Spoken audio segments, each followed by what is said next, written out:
Today's conversation is artificial intelligence in your future.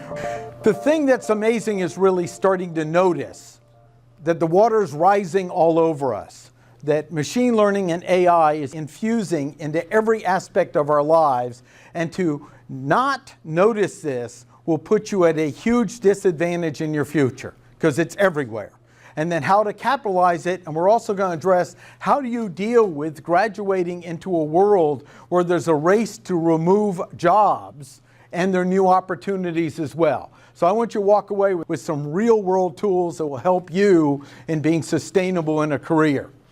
My goal is we level set the reality of AI today in machine learning so you know what's possible, but you're also realistic what's going on. And the opening question I want to begin for all of you to participate in is, what is smarter than AI today? What's important to understand in the history of AI is we had about 30 years of what many people call the AI winter. A turning point happened around 2012 that was key to AI when Google let their software look at pictures of YouTube, stills from YouTube videos, and let it try to find something, and they identified something unique, which we call a cat. This was a big turning point in history here to understand.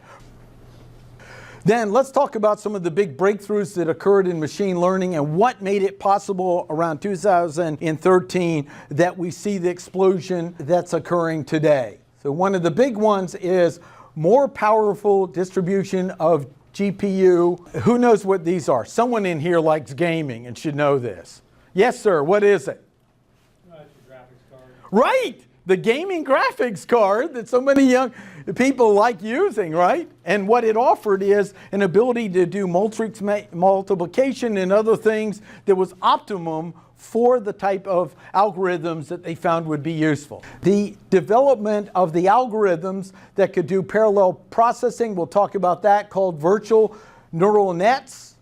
And the third big thing is having enough data for it to chew on. In the early stages, AI, if you gave it more data over a certain threshold, it couldn't do anything with it. Now that we had processing, now that we had algorithms that could work in parallel, and now that we had the data, now we reached the critical storm that created the breakthrough in AI.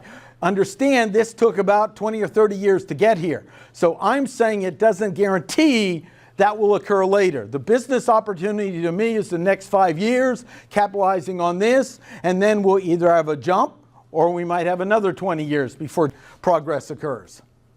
So what we have is these three elements together were the critical mass that made a difference. Excellent. Okay, folks, thank you. Thank you.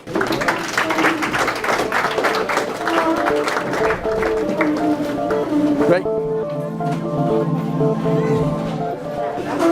Good, thanks. Are these your cards I can get? Yep.